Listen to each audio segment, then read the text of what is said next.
Hoy, en Proyecto Inframundo, los juguetes poseídos más perturbadores de la historia y el caso de Felicita Sánchez Aguillón, la ogresa de la colonia Roma. Esto es Proyecto Inframundo, primer programa del 2022. Comenzamos.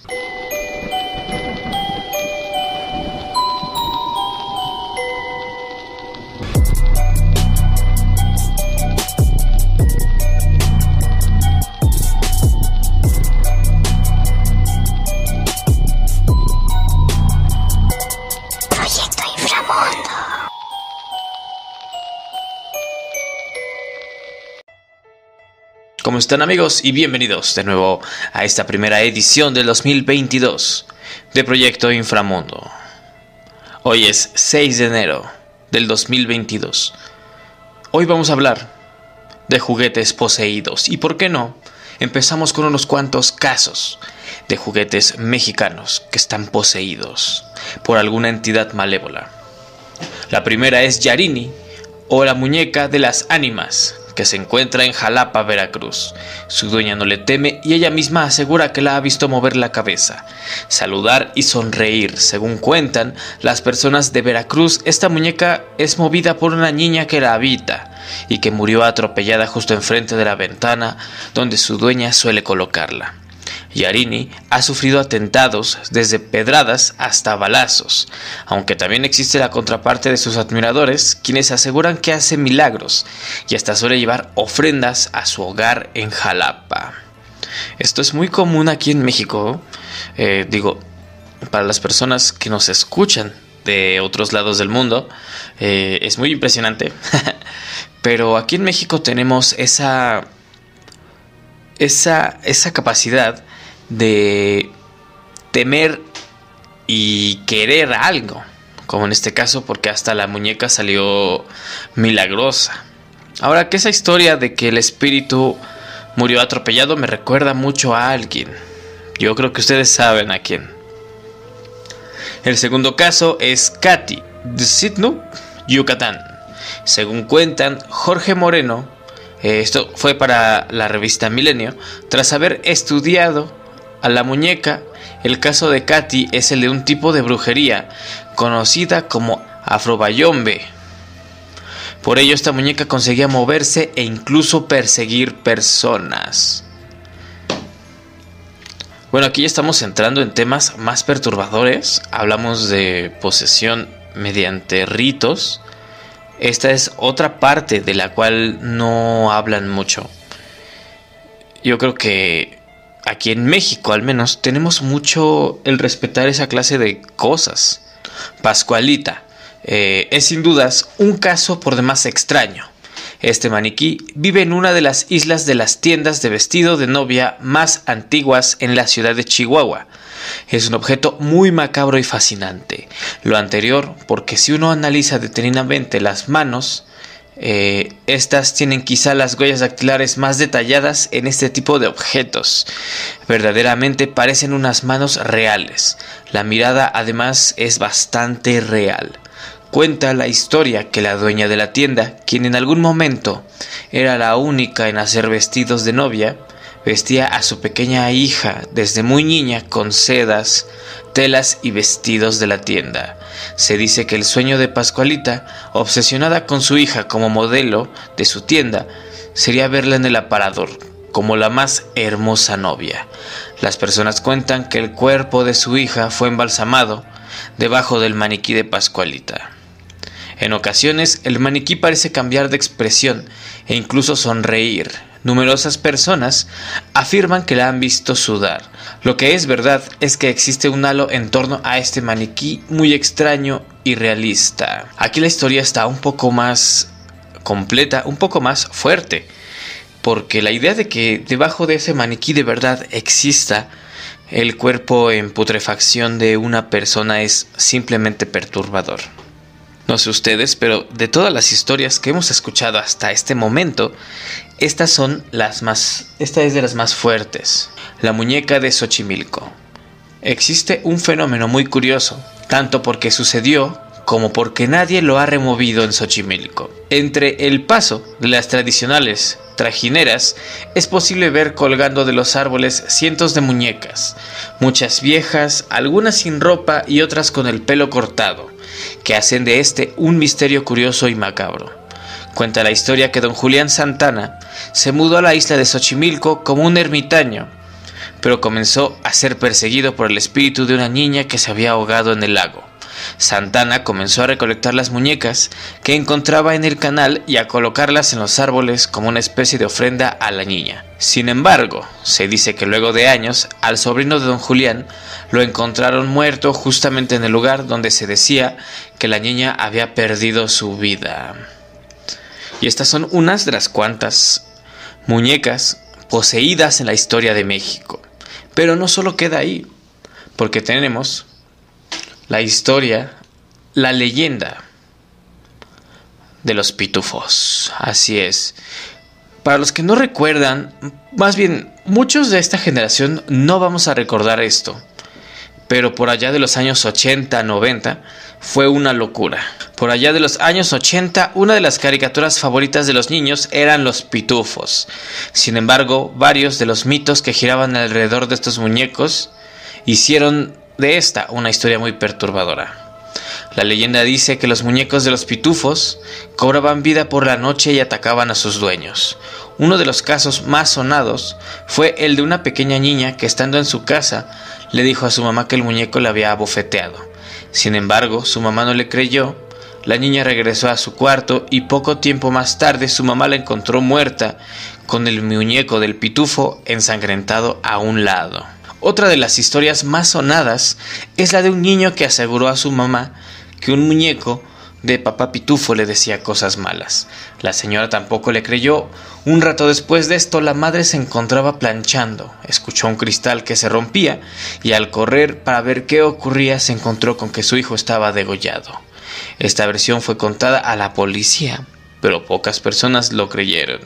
De hecho, yo recuerdo, bueno, en realidad no recuerdo, pero a mí me contaron que estas dos leyendas fueron suficiente para que se desatara una ola de miedo, de locura, porque incluso hasta quemaron varios muñecos y dejaron de venderlos un tiempo bastante largo.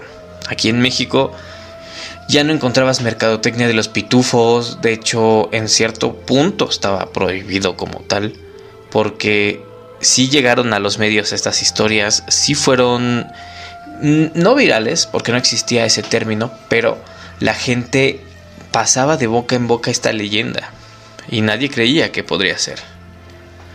Otro caso que tenemos, y este es mexicano, de hecho es bastante extraño. Esto ocurrió en un insólito hospital en México, cuando una misteriosa niña entregó su peluche a un joven. Y bueno, a esta historia le pusieron el nombre del regalo poseído. Esta historia comienza cuando Beto Salas, un hombre originario de Monterrey, México, tuvo que ser hospitalizado de emergencia por una dolencia cardíaca. En dicho lugar empezó a soñar con una misteriosa niña que le regalaba un peluche para que se sintiera mejor. Beto se recuperó de su malestar y regresó con su familia. Sin embargo, su esposa le comentó una anécdota que había ocurrido antes mientras se encontraba dormido. Vino una niñita hermosa y te dejó este regalo. Dijo que era para que te sintieras mejor, explicó la mujer sin saber que se trataba de un regalo poseído. Impresionado, el hombre contó que había soñado con la misma pequeña y su regalo. Hasta ahí solo una extraña coincidencia. Luego de 3 meses en casa comenzaron a suceder hechos sin explicación. Aparentemente objetos se movían solos, ruidos extraños y raras voces que no pertenecían a nadie del núcleo familiar. Tantos fueron los acontecimientos que desesperado Beto decidió grabar videos con el fin de buscar ayuda y develar de una vez por todas qué tipo de cosa acechaba a su familia y su hogar. Logró grabar un total de 3 videos, además de concebir una teoría sobre el origen de su calvario. Esta historia es bastante interesante, ya que incluso en YouTube Dross tiene, me parece que es una saga, no estoy muy seguro, una saga de videos. Y bueno, una descripción general de los videos es... el primero básicamente nos cuenta cómo llegó, es una introducción a los hechos que que les acabo de relatar ahorita, ¿no? En el segundo video vemos al hombre entrando de madrugada a su casa, solo y en la oscuridad, intentando comunicarse con la niña. En las espeluznantes imágenes se puede apreciar un movimiento de objetos, por sobre todo una habitación en específico. Y en el tercer y último video vemos una comunicación directa con el espíritu, aparte de movimientos de cosas y golpes a las paredes. Se ve una sombra inquietante en el último plano de grabación. Oh, sí, cierto, ya me acordé de este video. De hecho, sí es cierto, el último sí está bastante fuerte, porque en realidad quiero que se imaginen una casa, un departamento pequeño. Tienen un cuarto en el que, como son casas pequeñas, están las camas, y en esas camas está esquinado. Entonces se mueve la cámara y de pronto cuando pasa hay una sombra, pero bien definida. De hecho hasta se ve el pelo, se ve la ropa. Digo, no se ve que la niña... no se ven las facciones, pero se puede ver la definición del cuerpo. Y aparte de eso, con el ya famoso sonido perturbador. Entonces sí te saca un susto. Vayan a ver ese video de Dross, está muy, muy bueno. Digo, como siempre es garantía, te cuenta más a fondo la historia, pero sí da miedo. Recuerden que hoy, 6 de enero, deben de checar sus juguetes. No vaya a ser que les haya tocado una Annabelle, un pitufo, o por qué no, un Chucky. Como ya saben, aquí en Proyecto Inframundo tenemos esta sección muy aparte de este pequeño top de cosas que ocurren. Vamos a repasar la vida de un asesino serial. Esta ocasión nos toca hablar de Felicita Sánchez Aguiñón, alias la ogresa de la colonia Roma.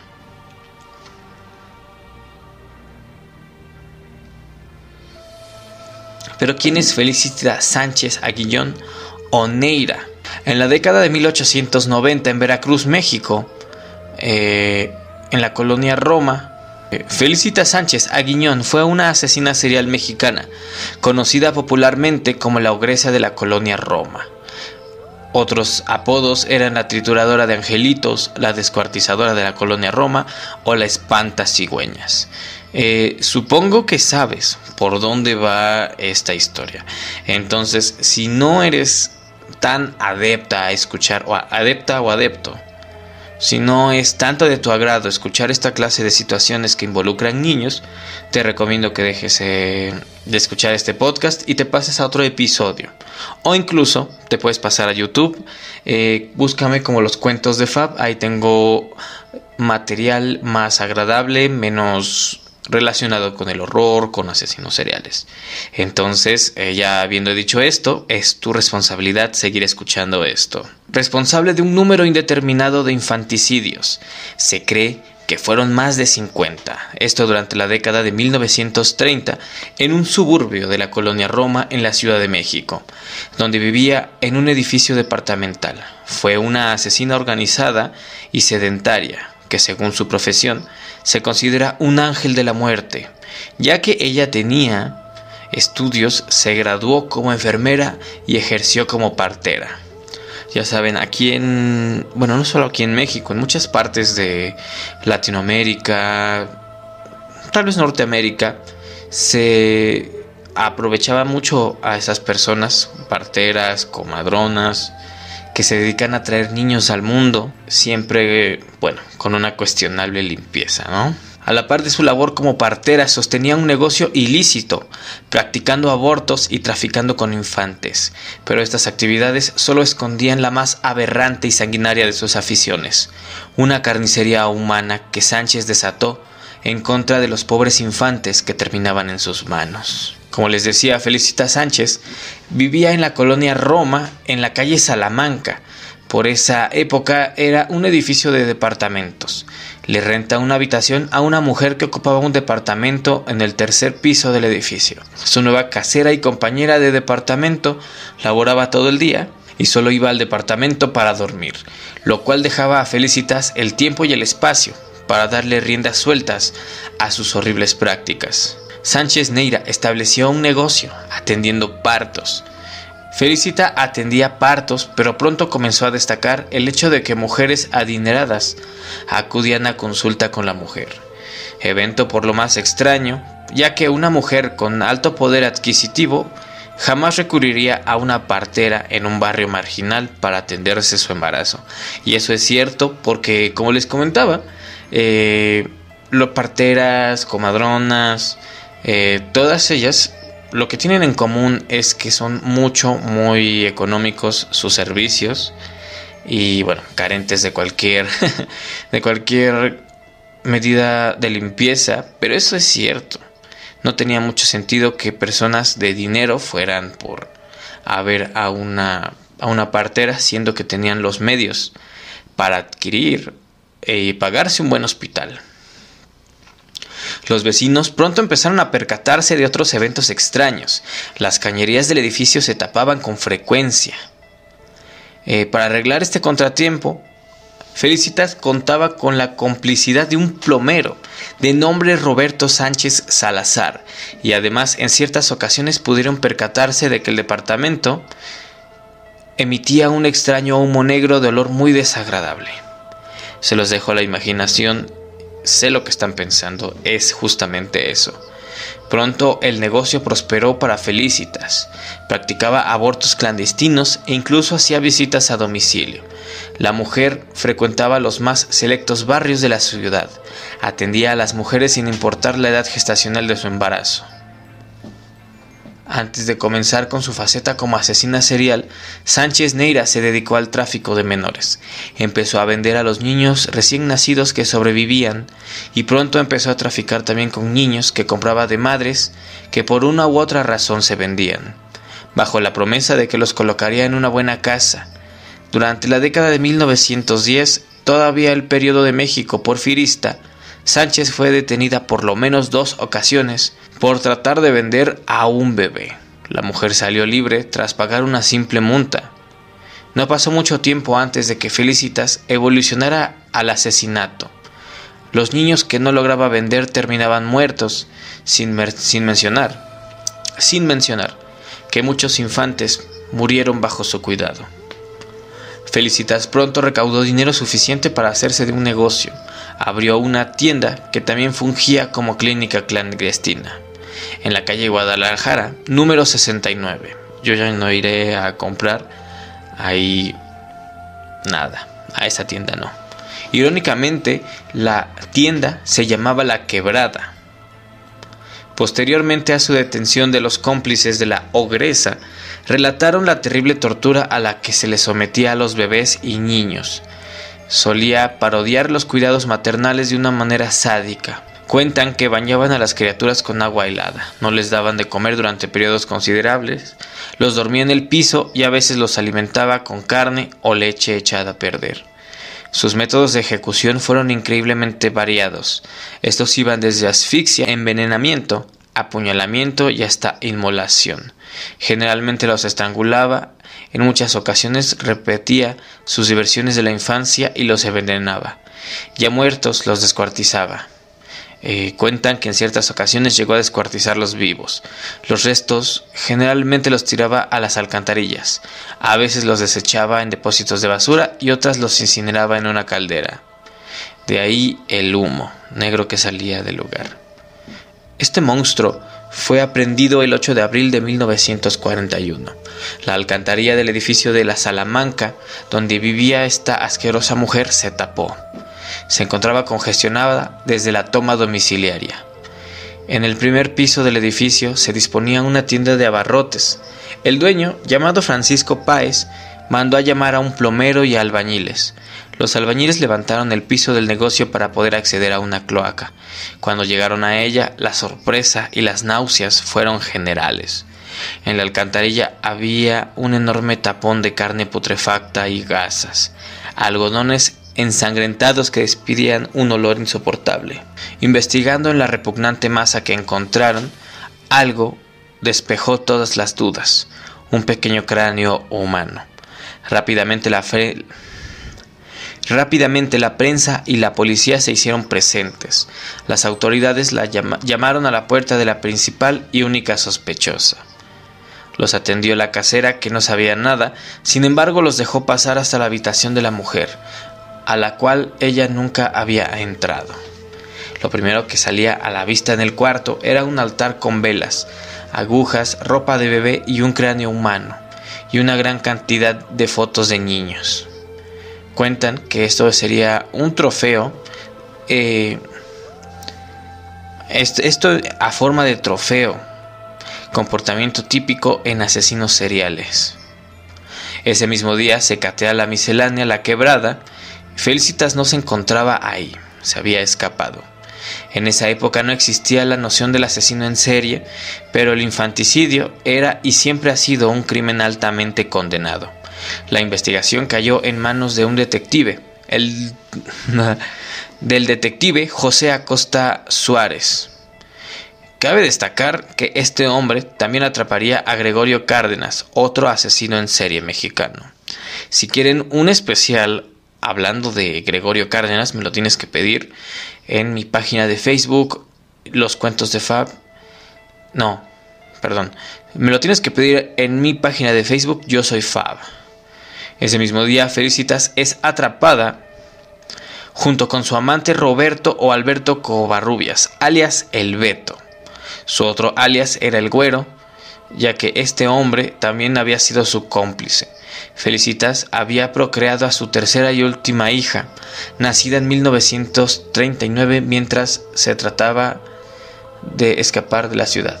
Como ya se mencionó antes, Felicitas Sánchez Aguiñón experimentó el rechazo materno desde muy pequeña. Esto generó en ella una personalidad neurótica. Aparentemente no sentía empatía ni remordimientos. Era megalómana y racionalizaba sus actos. En palabras de ella, efectivamente, atendí muchas veces a mujeres que llegaban a mi casa. Me encargaban de las personas que querían mis servicios, y una vez que cumplía con mis trabajos, arrojaba a los fetos al WC.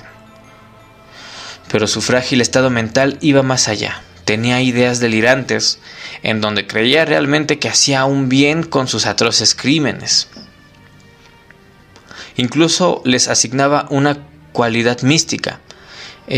Por ejemplo, esto del altar que poseía tenía un medio, les asignaba una especie de habilidad. Una mujer me dijo que había soñado que su hijo iba a nacer muy feo, que por favor le hiciera una operación para arrojarlo. En efecto, aquella criatura era un monstruo, tenía cara de animal, en lugar de ojos unas cuencas espantosas y en la cabeza una especie de cucurucho. A la hora de nacer el niño no lloraba, bufaba. Le pedí al señor Roberto que lo echara al canal y él le amarró un alambre al cuello. Estas declaraciones nos hablan del terrible grado de cosificación que mantenía hacia sus víctimas. Las repudiaba a tal grado que las visualizaba como bestias. La ogresa de la colonia Roma, desde su detención hasta julio de 1941,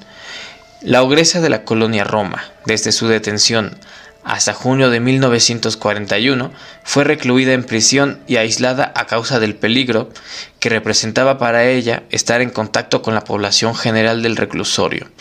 Durante todo ese tiempo vivió irónicamente en una regresión. Una regresión es cuando, regresas a una etapa en especial, ya que se comportaba como una niña pequeña que lloraba todo el día. Solo pronunciaba monosílabos y una repetitiva frase que en ocasiones llegaba a gritar: «Quiero irme de aquí». Incluso como típico berrinche infantil se tiraba al piso, pataleaba, gritaba y era necesario arrastrarla para trasladarla de un lugar a otro. La amenaza del abogado de la mujer era clara. Iban a revelar la lista de clientes si con ella era posible aminorar su condena. En aquella lista estaban inmiscuidas figuras de la política. Así, en una evidente muestra de corrupción y una serie de irregularidades, permitieron que la ogresa saliera libre en tan solo 3 meses.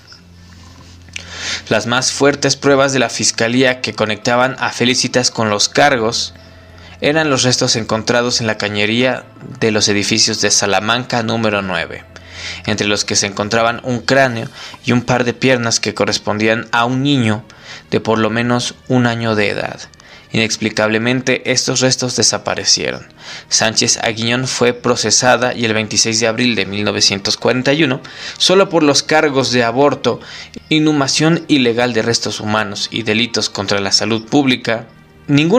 Irónicamente, ninguno de estos era considerado como una grave falta, ya que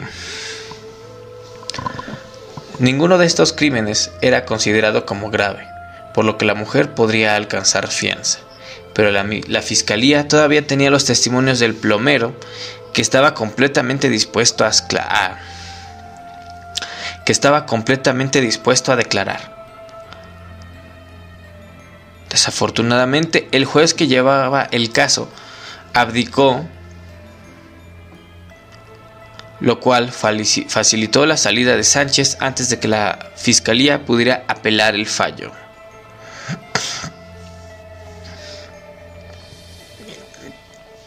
Su ex esposo, Carlos Conde, a pesar de todo, fue quien pagó dicha fianza. Esto nos habla de lo enfermiza que era su relación con su exmujer. La multa ascendía a 600 pesos, que en aquella época equivalen a unos 600,000 pesos, aproximadamente $60,000 en junio de 1941. Ella sabía que todo había terminado, aunque no pudiera volver a enjuiciar, ya no podría seguir con su vida. De hecho, ya no podría siquiera vivir en este país. Todos la odiaban. El 16 de junio de 1941 tomó la salida fácil, se quitó la vida con una sobredosis de Nembrutal durante la madrugada en la casa que compartía con su concubino, mientras éste dormía. Dejó 3 cartas póstumas, una dirigida a su ex abogado y otra a su actual abogado y una última a su pareja. En ellas no había ninguna expresión sentimental, o sea, culpa, dolor o tristeza. Al final de cuentas, parecía haberse librado a sí misma. Su propia muerte no pareció producirle ningún sentimiento. Su hija pasó a la tutela del Estado, fue llevada a un hospicio, creció hasta convertirse en un miembro funcional de la sociedad. Y es que es cierto, uno nunca piensa en las personas porque esta clase de monstruos por lo general dejan hijos, dejan familia, dejan toda clase de descendencia, que es muy fuerte. Ahora, no solo es eso, imagínate. Digo, tuviste muy buena suerte si tú naciste en un barrio muy pobre y te vendieron a una familia adinerada. Híjole, qué horror, porque eso ocurre mucho aquí. O sea, cuando no es una loca asesina serial, es un enfermero loco, enfermo, que te cambia. Entonces, ahora no solo tienes que checar lo que te hayan traído los Reyes Magos, debes de checar si te pareces a tu mamá o tu papá, porque en una de esas, capaz si te vendieron a otras personas. Si es así, cuéntame, ¿te gustaría conocer a tu verdadera familia o estás feliz ahí donde estás? Bueno, pues muchísimas gracias por haber llegado hasta este punto. Como siempre, te agradezco la preferencia. Recuerda que Proyecto Inframundo es un podcast que se renueva todos los jueves a partir de las 9 de la noche. Ya muy pronto viene Parejas Disparejas. Es un podcast que habla sobre variedad de temas que solo una pareja puede llevar. Esto estará disponible hasta el mes de febrero. Entonces, recuerda suscribirte a todas mis redes en Facebook como Yo Soy Fab, en YouTube los podcasts de Fab y los cuentos de Fab. Ya vamos a regresar con los podcasts de Fab en unos cuantos días, nada más que entremos bien en forma y bueno, quitemos toda la decoración navideña, que es lo que ocupa todo esto. Y bueno, muchísimas gracias por haber llegado hasta este punto. Hasta aquí llega este proyecto Inframundo.